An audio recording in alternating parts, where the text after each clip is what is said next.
How World War I quietly revolutionized women's fashion.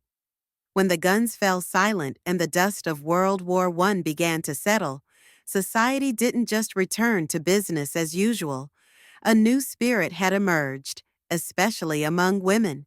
They had spent the war years working, organizing, and supporting nations in crisis. Their lives had changed, and their clothing began to reflect that shift in identity. Before the war, women's fashion was ceremonial, designed for drawing rooms and dances. But the post-war period brought a different energy. Women were no longer content to retreat into restrictive garments. They had tasted independence, and their wardrobes demanded the same. The focus moved from opulence to function, from rigid to relaxed. Silhouettes softened, hems lifted, and waistlines dropped. The clothing of the time told a story of women stepping confidently into a new era. Tailors and designers responded to this quiet revolution. Fabrics became lighter, more wearable. Evening dresses shimmered with beading and fringe, designed for dance floors rather than display cases.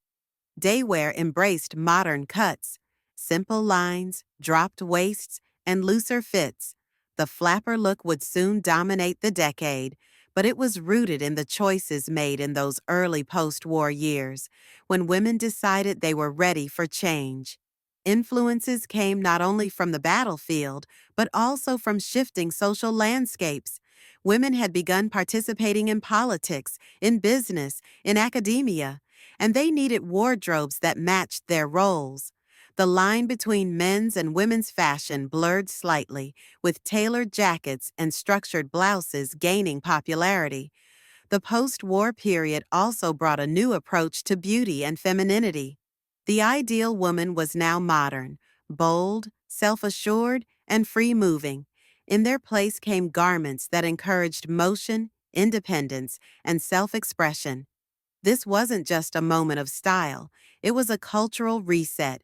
Women didn't simply adjust their outfits, they redefined what fashion could represent. Clothing became a quiet form of resistance, a declaration of identity, a symbol of progression. Fashion had begun to speak a new language, and women, for the first time, were fully in command of the message.